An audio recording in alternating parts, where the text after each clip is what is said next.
recent effects of the high fuel prices and the exchange rate depreciation, the fall in the collections under the road maintenance levy has continued to affect the repair and maintenance of highways, urban and rural roads. And it is on this background that the committee recommends an increase of the levy pursuant to Section 3 of the road from 18 to 25 per litre. This is a new clause in the bill, which has been noted down on the report by the committee, which is currently in the hands of the legislators, who in their debate also focus on that as part of that which, if passed, will be part of the bill. There have been contentious clauses which the committee indicated have been revised and others have been dropped. One of them is clause 45 and 48. This one is on the eco levy.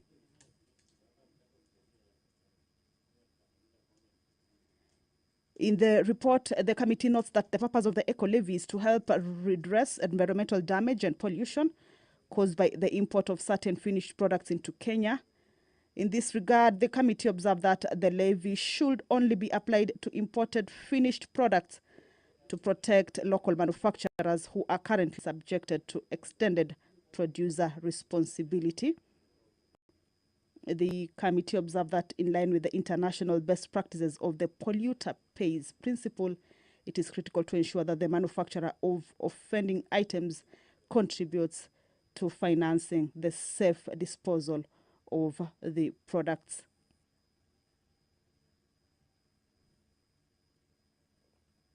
With regard to this, the committee proposes to remove the imposition of the levy on motorcycle tires, bicycles, wheelchairs, reduce the rate of eco-levy for certain finished goods. Remember, this has been one of the contentious clauses or issues that has been contained in the finance bill.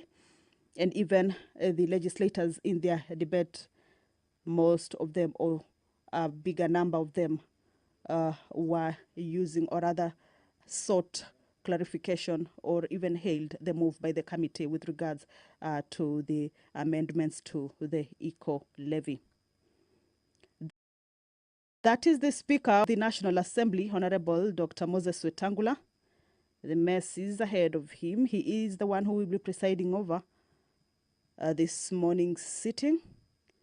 Allow me to hand you over to this live broadcast, brought to you by PBU in partnership with KBC. My name is Kamche Menza. Good morning. Waheshimiwa, tuombe. Ewe Mwenyezi Mungu ambaye kwa hekima na wema wako umetoa nyadhifa za viongozi na mabunge kwa ustawi wa jamii na utawala haki wa wanadamu, tukusihi utazame kwa neema nyingi sisi watumishi wako ambao umeridhika kutuita ili tutekeleze shughuli muhimu za jamhuri yetu. Tukuomba tuteremshie baraka zako sisi tuliokutanika hapa, na utujalie tuyatende na kufikiria mambo yote yatakayofikishwa mbele yetu kwa njia ya haki na uaminifu, ili utukufu na sifa zako ziendelezwe, na ili kustawisha amani, ufanisi na heri ya nchi yetu na wale ambao haja zao umezikabidhi mikononi mwetu. Amen.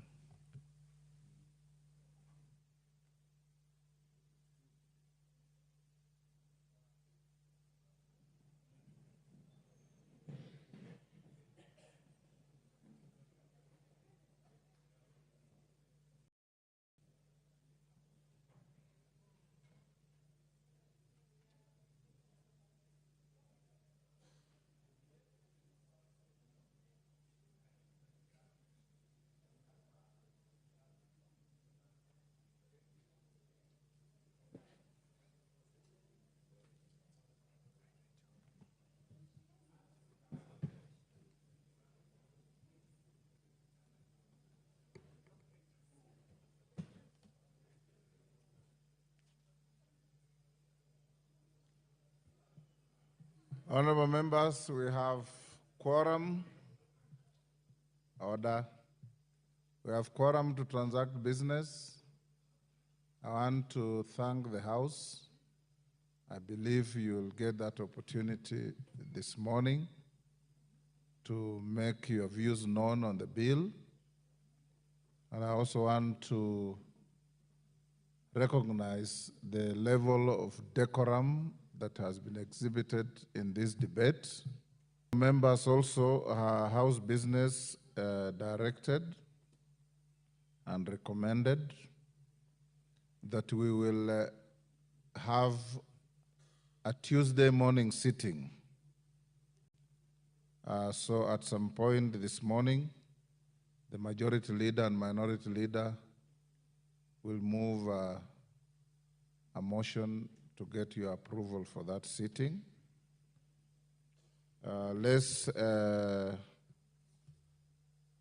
After that motion, we'll go straight to the bill.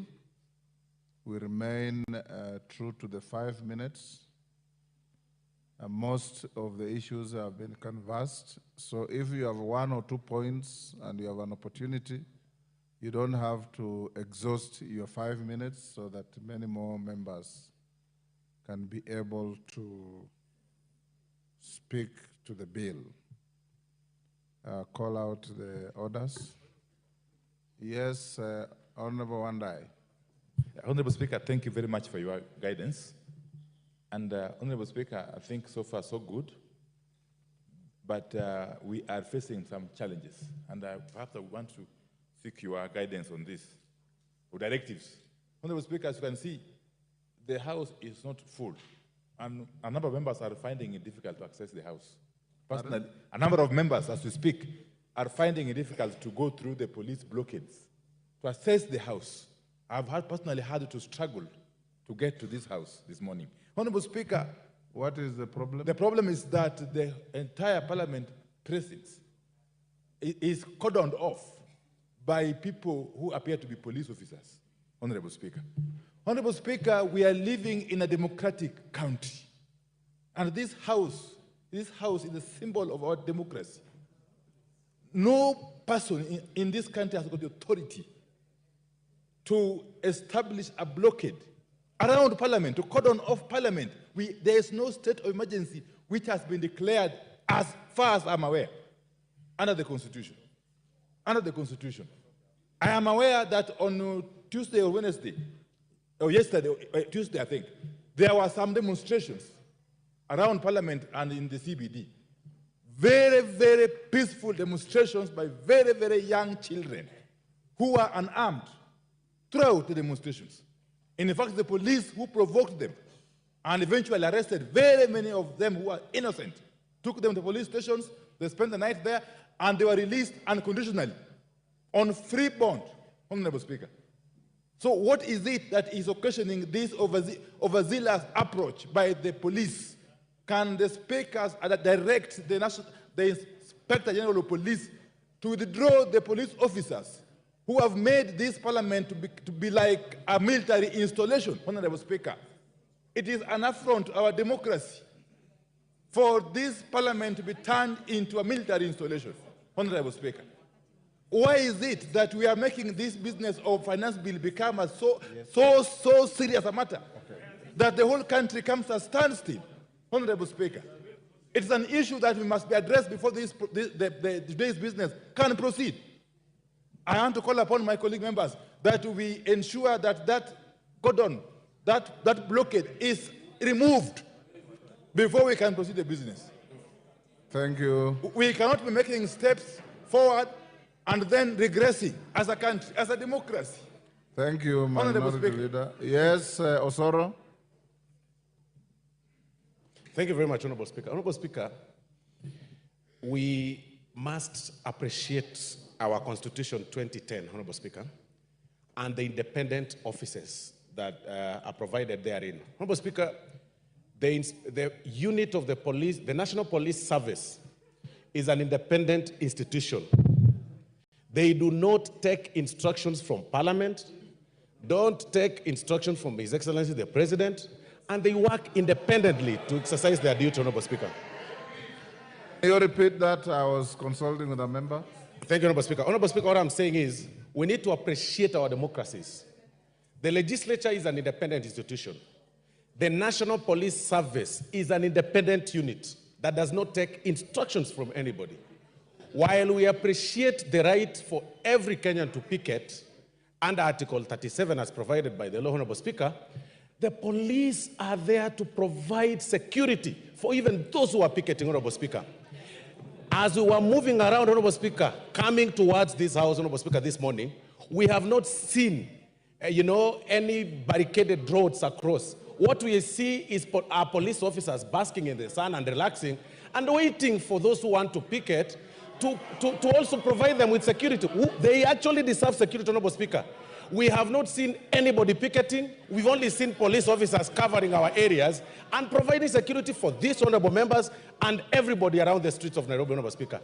And they've even said, the minority leader, Honorable Speaker, has even said right now that even those who are purportedly arrested were released on free, without being charged. That ideally shows, because that is an independent institution, that shows, Honorable Speaker, that the police are simply doing their job. And we really can't stop discharging our duties, Honorable Speaker, here to start bashing on the police who are actually doing their job. But again, Gen Z are free to picket. They are free to move around. They are allowed to come even up outside the gate of Parliament. And they are allowed to carry placards. Nobody in the police to... I hear you, Minority Leader. I hear you, Majority Whip. I came to Parliament very early, at 6, so probably the police had not taken their positions. This House will operate without any fear or favor, intimidation, or you to be all times assured that you are safe here.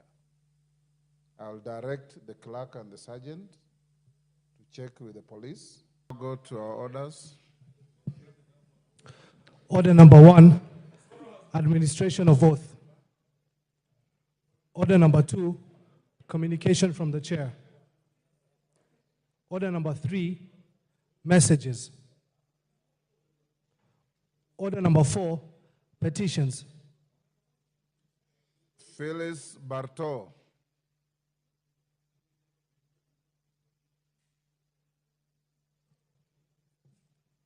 Thank you, Mr. Speaker.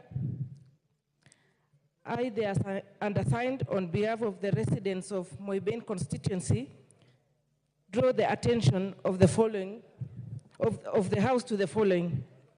1, that Agricultural Settlement Fund Trustees was established in 1963 under the Agriculture Act, Cap 318 of the Laws of Kenya, Section 168, which was repealed by the Agriculture, Fisheries and Food Authority Act 2013. That the fund is managed by the Ministry of Lands and Physical Planning. Its mandate is vested in the Settlement Fund Trustees jointly by the Ministry of Lands, National Treasury, Interior and Agriculture.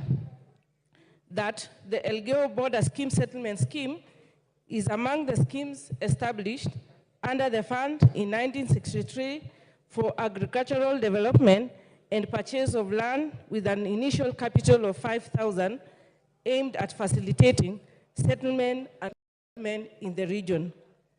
That over the years, due to various socio-economic factors and changes in the land ownership, the burden of arrears of loan payment has become unmanageable for the current generation of residents.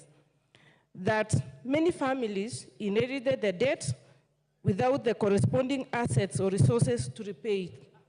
Further, the original purpose of the Settlement Trust Fund has been overshadowed by the financial strain it imposes on the community.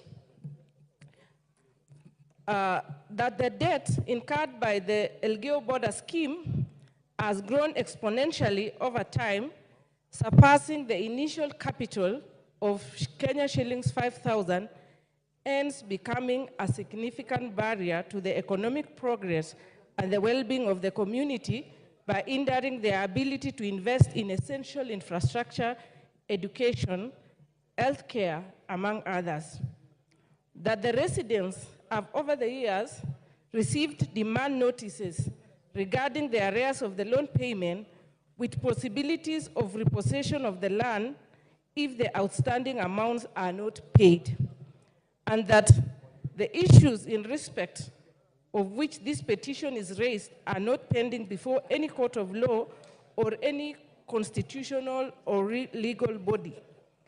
Through the Public Participation Committee, 1, engages the settlement fund trustee with a view of seeking waiver of the accumulated debt of Elgeyo Border Settlement Scheme by the community. And 2, makes any recommendation or action it deems fit in addressing the plight of the petitioners. And your petitioners. Thank you, Professor. Yes, Bukose. Thank you, Honorable Speaker. Honorable Speaker, I want to support the petition by Honorable Parto about the settlement farms trustees. And this is not just limited to Honorable Parto, but I would want the committee, when they'll be looking into this issue, that we can have an amnesty for all SFT farms that are within the country, because these were meant to benefit the poorer people after the colonialists left. Unfortunately, when the colonialists left, many of these farms reverted back to seeing the poor ones into sharing either 2.5 acres or 5 acres, and then imposing to them to pay 5,000, which was a lot of money at that time. And cumulatively, it has been accruing debts. So as we forgive all other debts, debts for the sugarcane farmers, debt for the coffee farmers, I think we should also look at debts which are owed to SFTs, debts which are owed to AFCs that people used to purchase lands, so that we can make sure that these people are well settled, they are not, and they are given title deeds so that they can be able to have something either for themselves or for their children to inherit. With those few remarks, Honorable Speaker, I want to support, and I would ask that when the committee is sitting, please invite some of us who represent areas that have SFT farms, that our people are still suffering with those pending debts. Thank you, Honorable Speaker.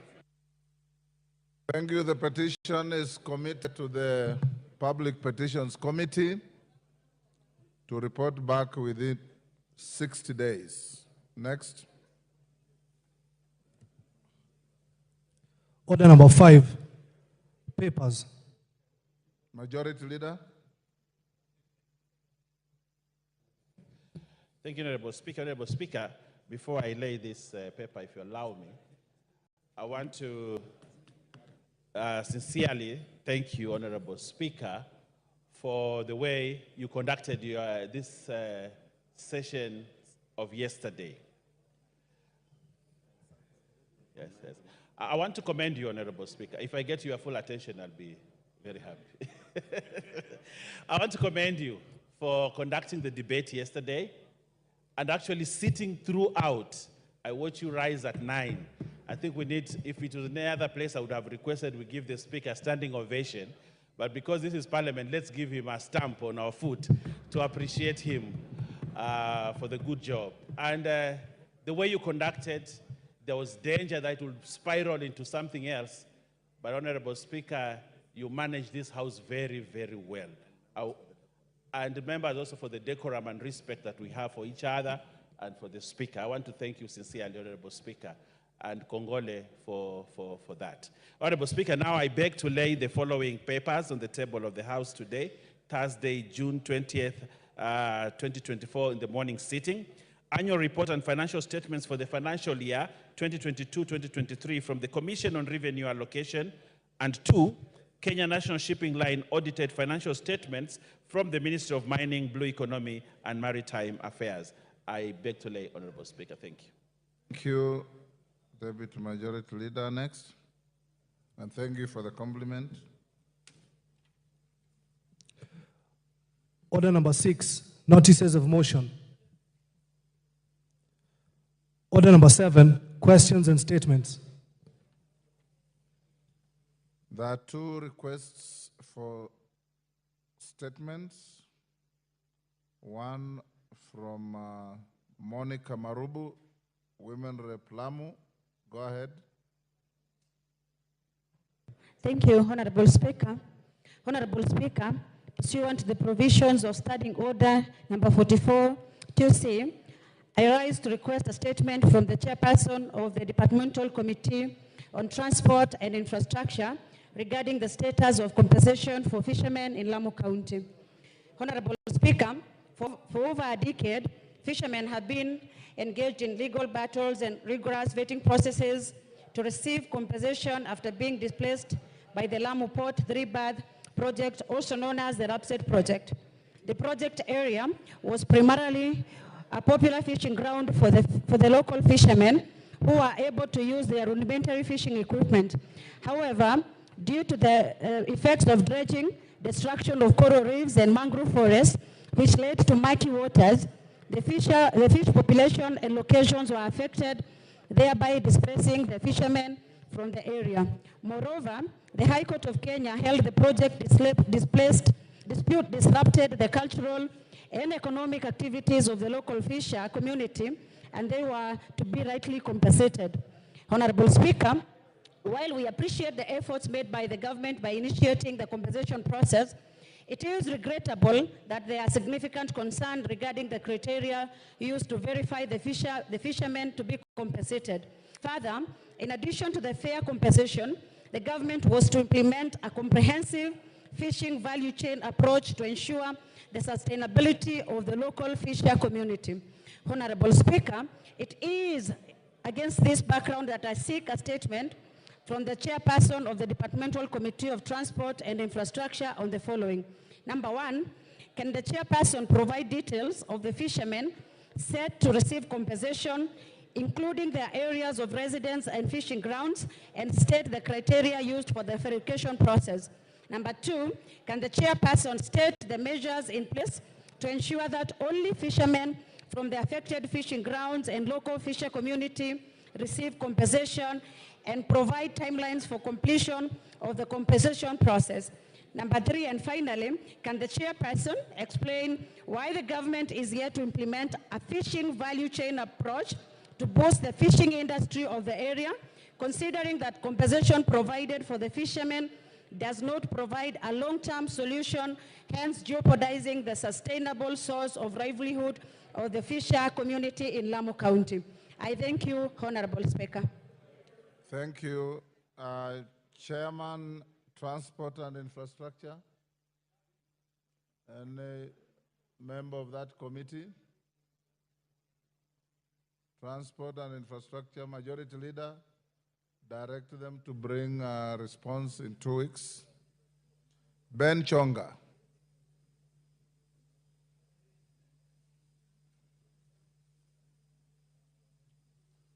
Give him the mic. There you are. Thank you, Speaker. It's Ken Chonga, not Ben Chonga. Ken. Ken, yes. Oh, sorry. Yeah. Ken Chonga. Honorable Speaker, pursuant to Standing Order number 44-2C, I wish to request for a statement from the chairperson of the Departmental Committee on Lands regarding irregular allocation of a parcel of land in Gongoni Village, Junju Ward in Kilifi South Constituency. Honorable Speaker, indigenous people of Gongoni were displaced from their ancestral land after attainment of independence. The displaced residents never resettled on the land. Instead, in the early 1960s, the parcel of land LR number 140/4/Mainland North was leased to Vipingo Sisal Development Company for commercial activities on the land.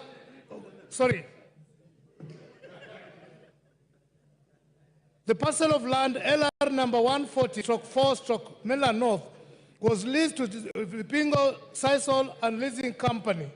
Despite the allocation of the said property, the company never conducted any commercial activities on the land for the entire lease period until its expiry in 2016. Notably, Mr. Speaker, When residents conducted an official search to authenticate the status of the land in November 2023, the results revealed that the land was issued to one, Mr. Said Swale Musa and Mr. Shifea Swale Musa, and a new certificate of lease number CR 82241. It is astonishing that the said persons are neither residents of Gongoni village nor trustees of the Gongoni community. The irregular location of the said parcel of land has caused anguish to the residents, noting that by law, any land that is under leasehold reverts back to the government upon expiry of such lease. Honorable Speaker, it is against this backdrop that I seek a statement from the chairperson of the Departmental Committee on Lands on the following. 1.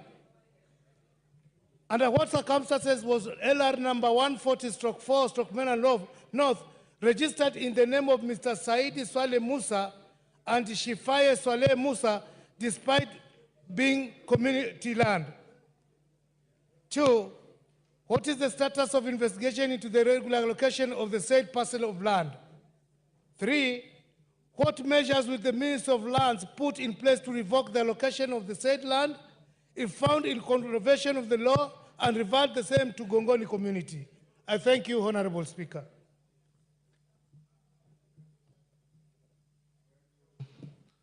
Chairman Lands, Nyamoko, give him the mic.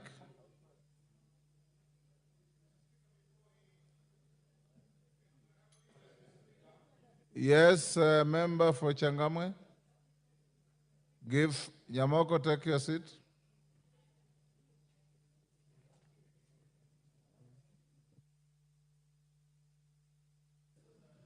Thank you, Mr. Speaker.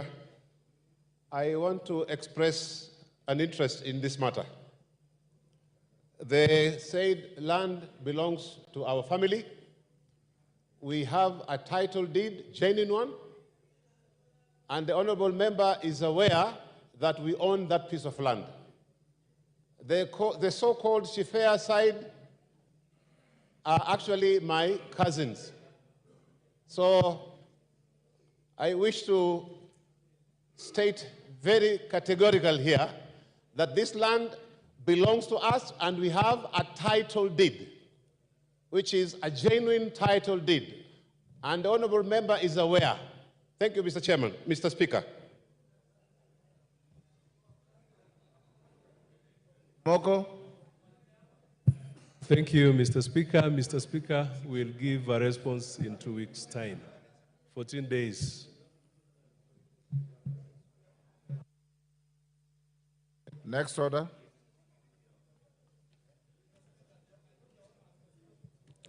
Pardon? Yes, Bowen.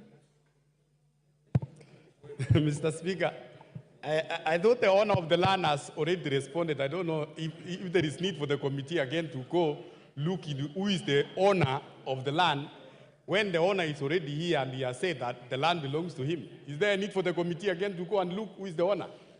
That notwithstanding, the statement is directed at the chairman of lands.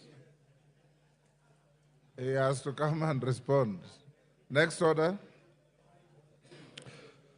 Order number 8, procedural motion, resolution to hold a Tuesday morning sitting. Majority Leader.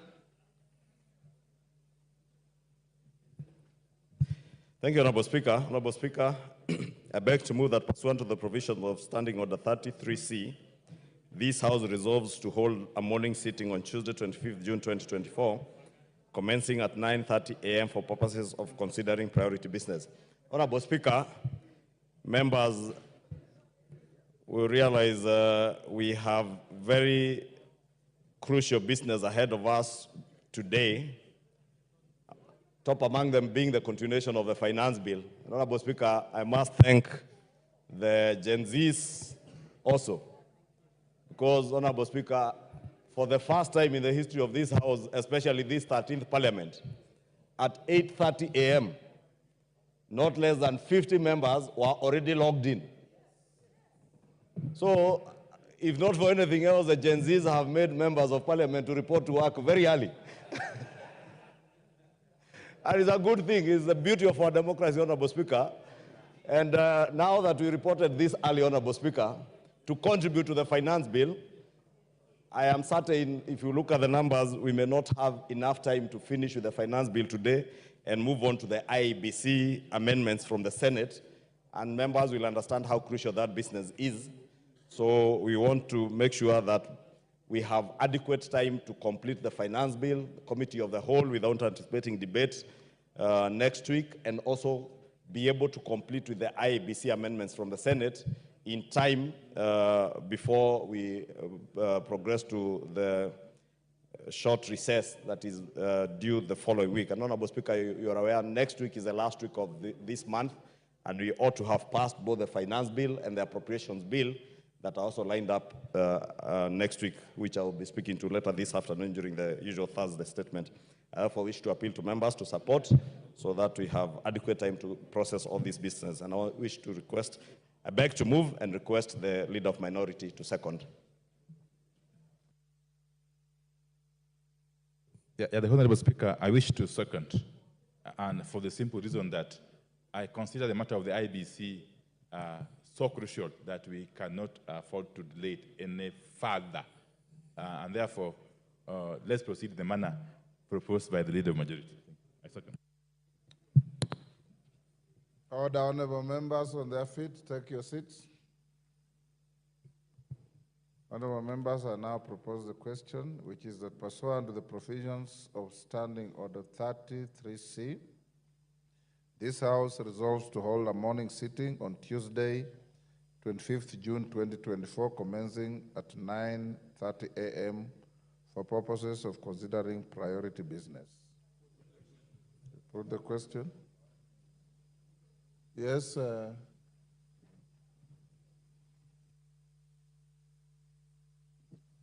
Member for Seme. Yeah, thank you, Mr. Speaker. As I rise to support, there's a related matter that I would like to raise, but basically, again, to seek a clarification from you, Mr. Speaker. You had indicated earlier, and I know that we are likely to go to the Committee of the Whole House on the finance bill. And that's one of the reasons we are really sitting on that day, on Tuesday.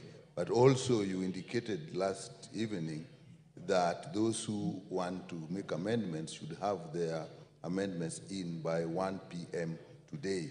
Mr. Speaker, the clarification I was seeking, normally we have more time. Why are we limiting today if the Committee of the Whole House is likely to be on Tuesday, as you had indicated? Because one would have thought that even up to tomorrow, midday, would still be adequate. That's the clarification I needed. But otherwise, Mr. Speaker, I support the Tuesday sitting. Before I put the question, Honorable Nyikal, I have made a pronouncement about 4 times on this floor that those who have amendments file them by 1 o'clock today. For the simple reason that, 1, the bill has attracted a lot of contentious arguments and proposals. 2, the committee itself, in its report, has recommended a myriad of amendments to the bill. 3, we want to have sufficient time for amendments that may be identical or overlapping to be harmonized. And we can't do that if we are constrained with time.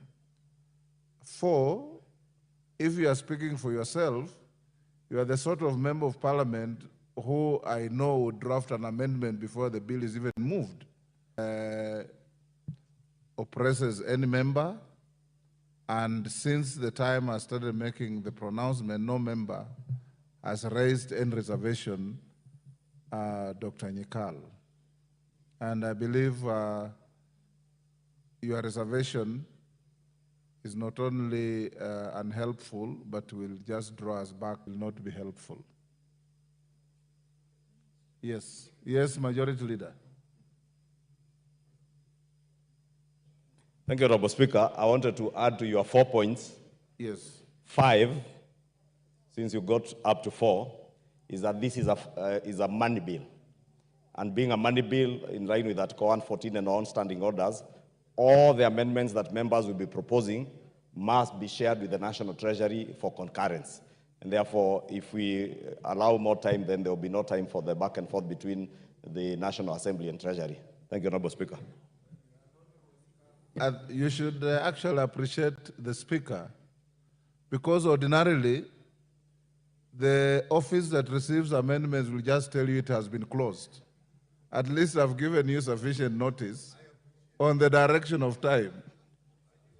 Thank you. Yes, Okello? Let's not eat into debating time. Yes.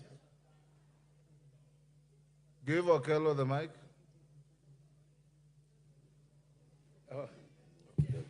Honorable Speaker, I've got a question related to that, whereas I also support the issue of IBC that needs to be fast-tracked based on the fact that at least not less than 2 constituencies are now disenfranchised as a result of either Jared Okello, that is a moot point. Your own leader has said this here 5 times. Yeah, I've got a question. I don't know why you should repeat it. I'm coming to a question, Honorable Take Speaker. your seat.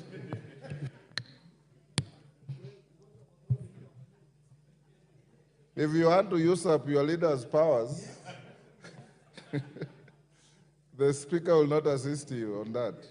Honorable members, I now put the question, which is that pursuant to the provisions of Standing Order 33C, this House resolves to hold a morning sitting on Tuesday, 25th June 2024, commencing at 9:30 a.m. for purposes of considering priority business. As members of that opinion say aye. Aye. Will those of the contrary opinion say nay? The ayes have it. Next order. Order number 9, the Finance Bill, National Assembly Bill number 30 of 2024, resumption of debate. Yes, Honorable Wandai.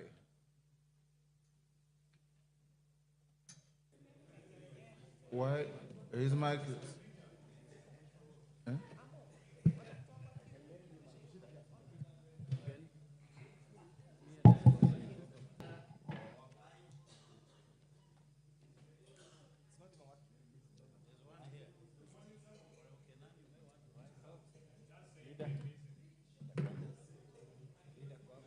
Yes, Honorable Speaker, sorry. Honorable Speaker, I just to raise now, before we can proceed with the debate that was going on yesterday. Honorable Speaker, my attention has been drawn to a letter purportedly emanating from the Cabinet Secretary for National Treasury. A letter dated 19th June, that was yesterday, and addressed to the Clerk of the National Assembly. It's also copied to the Right Honorable Speaker. And it's a letter concerning request for the Assembly. Honorable Speaker, going through this letter in a nutshell, really, in summary, the National Treasury CS is purporting to direct this House to debate on the Finance Bill 2024. Should the Finance Bill 2024 be approved as proposed by the National Treasury, the National Assembly can proceed with the consideration of the Appropriations Bill as published.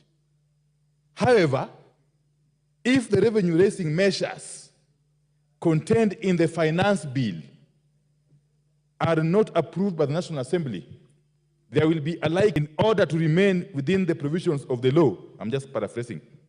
We propose the following measures, and so on and so forth. Honorable Speaker, first and foremost, the Cabinet Secretary is treading on very slippery grounds, and indeed dangerous grounds. First, by purporting to direct the House on what it's supposed to do in its legislative role. Two, is also anticipating debate. Because as far as I'm aware, we are still at the stage of debating this bill. It is not up the duty of anybody out there to start anticipating how the bill will go. But more importantly, Honorable Speaker, Article 221 of the Constitution, if you can listen, just pay me attention. Article 221 of the Constitution. At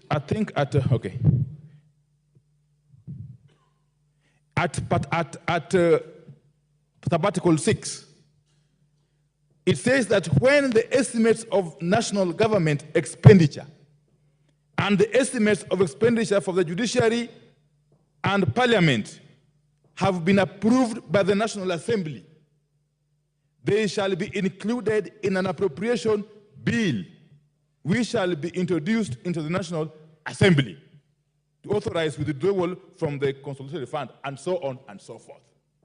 That is the Constitution. But if you go further to the Public Finance Management Act, Section 40, subsection 5,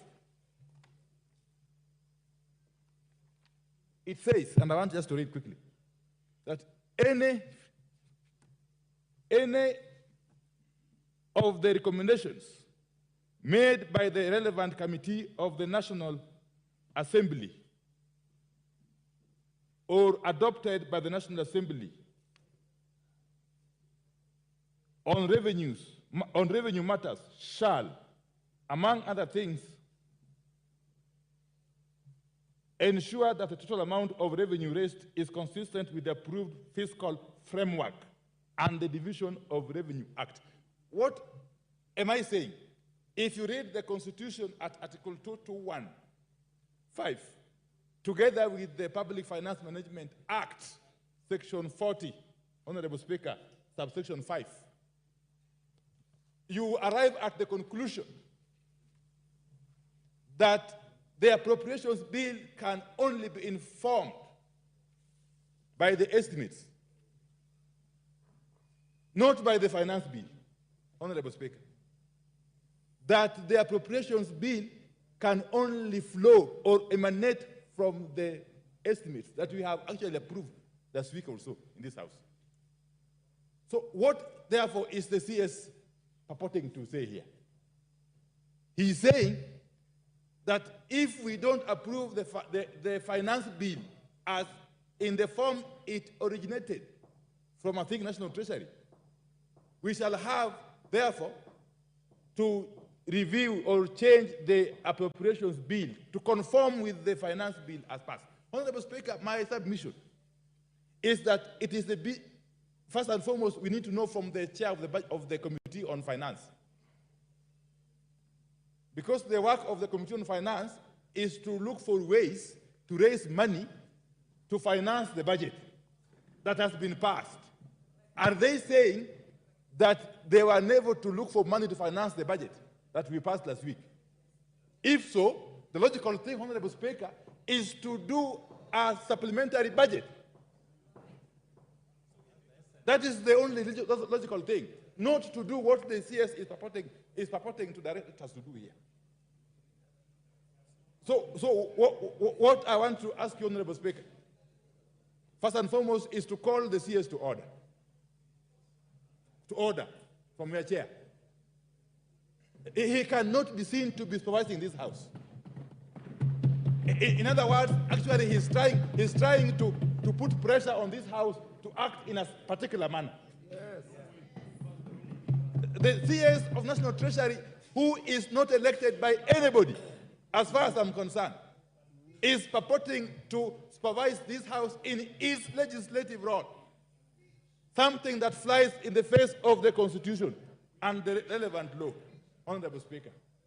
So I would want, at the very least, that you direct that this letter be withdrawn by the National Treasury. And secondly, to compel him to commit not to attempt, now or in the future, to try to dictate to this House in the manner it's supposed to conduct its business. I submit, Honorable Speaker. Majority Leader. Thank you, Honorable Speaker, and let me thank the Leader of Majority for raising this particular issue about this letter. But, Honorable Speaker, the Minority Leader, sorry.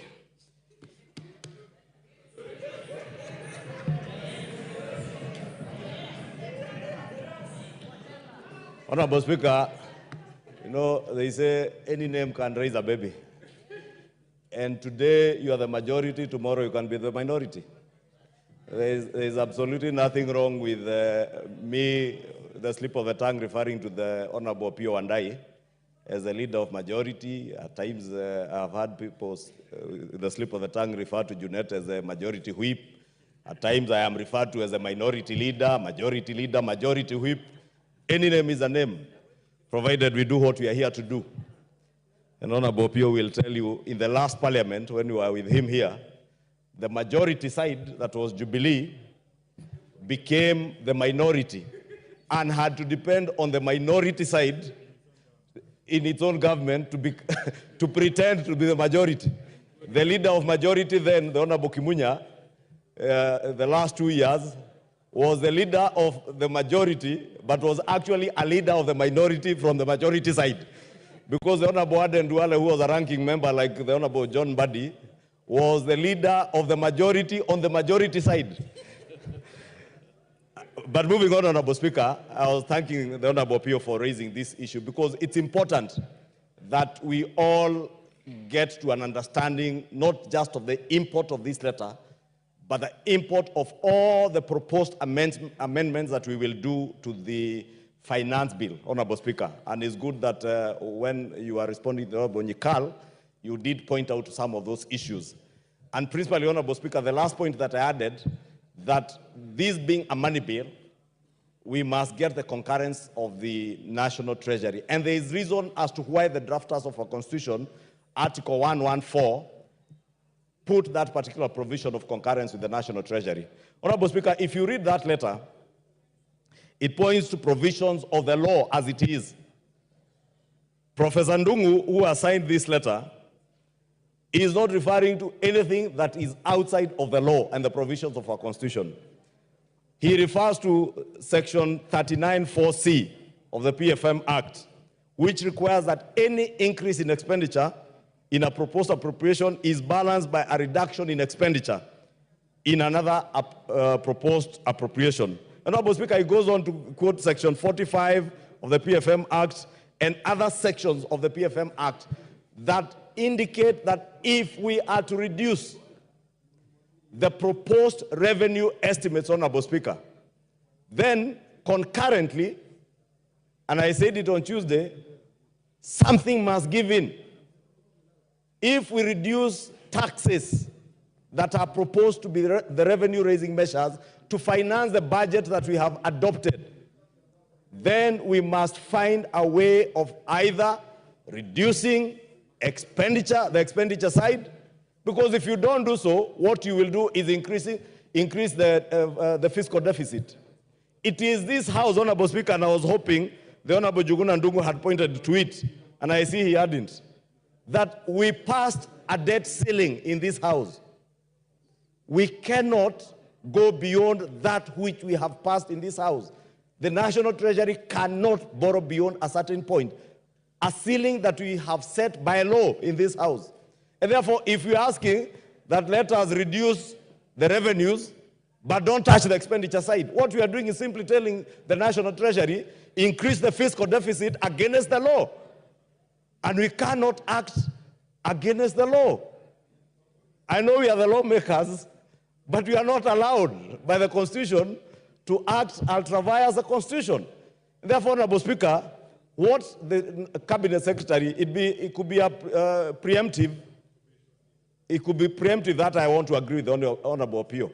It is preempting debate, but the Honorable Juguna Ndungu, CS Juguna Ndungu, is not engaging in debate. This is an advisory opinion to us, reminding us that we need to abide by the Constitution and by our own laws. Honorable Speaker, the leader of minority spoke to the need, and he has asserted that the right thing, and he said it so emphatically you would want to believe him, that the right thing to do is to do a supplementary budget.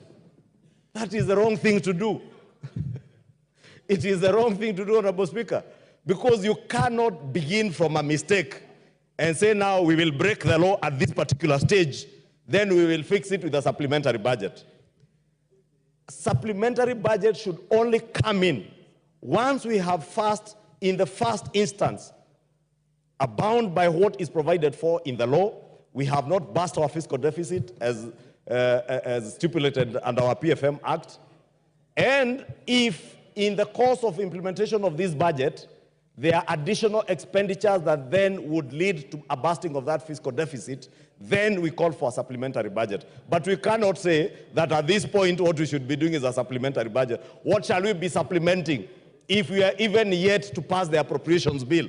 We need to pass the appropriations bill and the finance bill so that we complete the budget-making cycle. Once you complete the budget-making cycle, then after that you can do a supplementary budget. But we cannot complete a budget-making cycle against the law. And that is what Honorable Pio and I is telling us that we should do. It is my humble submission, Honorable Speaker, then, that this letter is in good standing, and this is the way it is. I saw a number of votes, Honorable Speaker, and I said on Tuesday, Honorable Speaker, when this report was tabled, that someone once quipped that choices have consequences. And in lawmaking, the same is true. If we choose to cut on our revenue-raising measures, as the Finance Committee has proposed, there will definitely be consequences. Honorable Speaker, I am fortunate to have been in this House in the last Parliament. The Honorable Andai, who has raised this issue, and the Honorable Junet were in this House in 2018. In 2018, Honorable Speaker, you remember the contentious Uhuru second term, the second finance bill. It was equally contentious. And you remember the debate that was there then about fuel, from 16%, 8%, from 0% VAT. And when we did the revenue-raising measures bill in the form of a finance bill, consequently, we had to adjust the expenditure side. Therefore, Honorable Speaker, it is not the first time it is happening, and it is not the last time. Therefore, if our JSS teachers, who we appropriated resources to hire, if there isn't adequate resources to hire JSS teachers, then something has to give in. If there is a road in Ugunja constituency that was to be tarmacked, and the resources are not enough, or in Kikuyu constituency for that matter, then we just have to do away with them, Honorable Speaker. Therefore, I just want to ask the Honorable Pio to hold his horses. In actual fact, what we are doing now is anticipating debate, Honorable Speaker. We are the ones now who are anticipating debate because we are yet to complete the finance. We have 120 requests. With 120 requests, at 5 minutes, we need about 9 to 10 hours. Can I ask the majority and minority leader to approach the chair? The majority and minority leader approach the chair.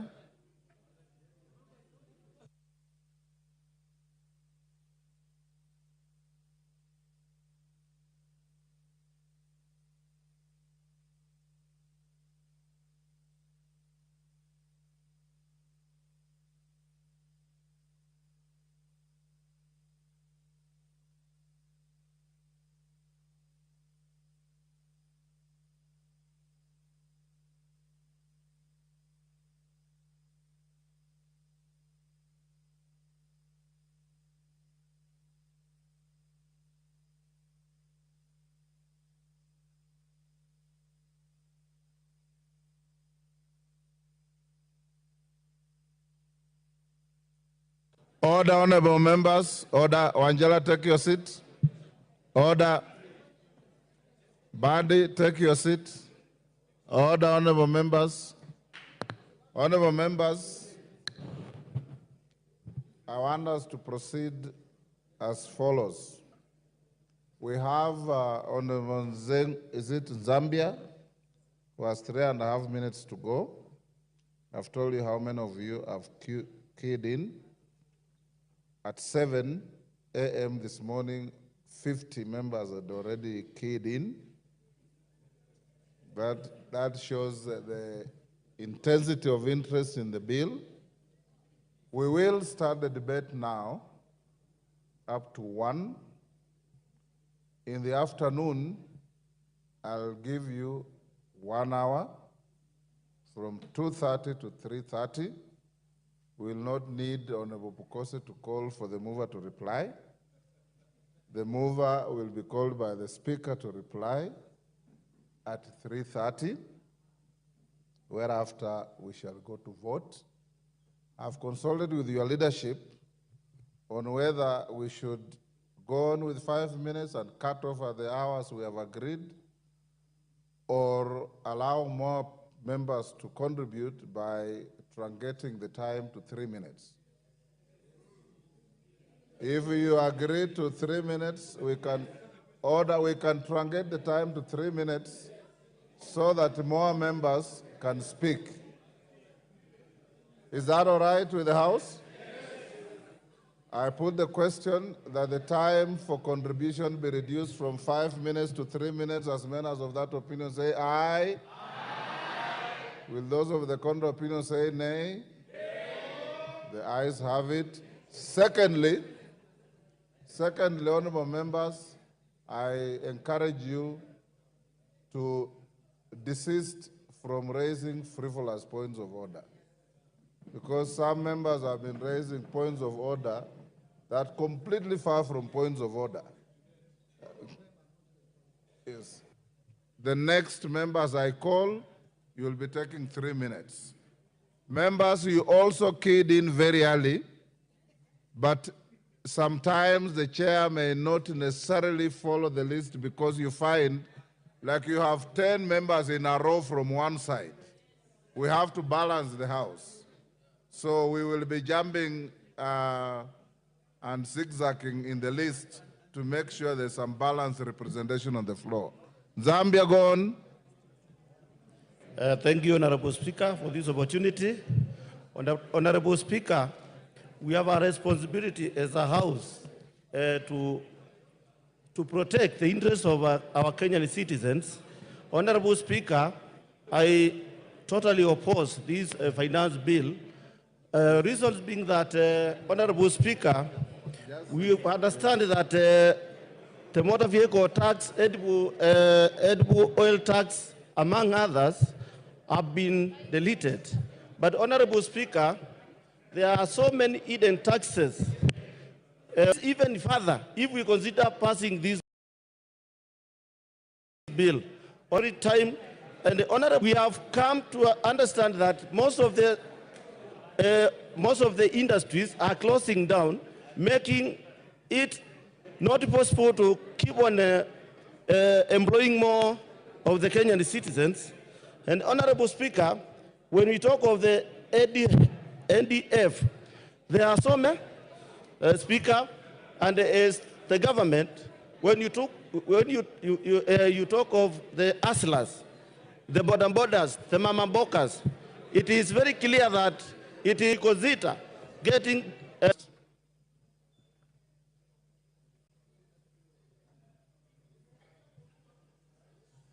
Give him a functioning mic.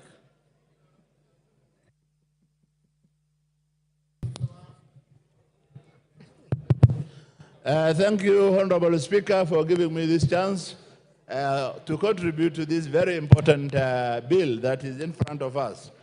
Mr. Speaker, sir, finance bill is an annual event. It has been done from the time Kenya was born up to this time. I personally, I think this is the 7th one I am contributing or participating in.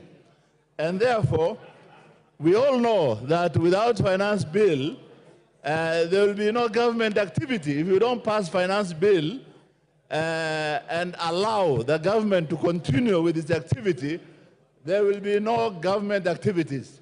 And we all know that the government is there for the interest of the community, the larger community. I take this opportunity to sincerely thank the Finance Committee for listening, for doing a very thorough public participation all over the country, and for listening to the various issues that has been raised by the public, and for particularly saying that the contentious issues such as the bread, the VAT on bread, motor vehicle, the eco levy on sanitary pads and diapers, the excise duties on vegetable oil and others, which were contentious, they have already recommended that it be dropped. And therefore, it is for this House to concur with the recommendation of the Finance Committee to drop those very contentious issues.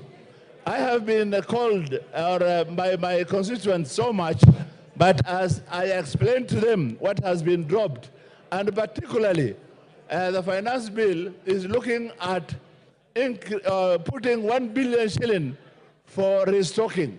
As you all know that the area where I represent and others had a serious drought for 4 years, and we lost almost all our livestock, and we don't have any other livelihood except rearing of livestock. And this finance bill is giving us 1 billion to restock.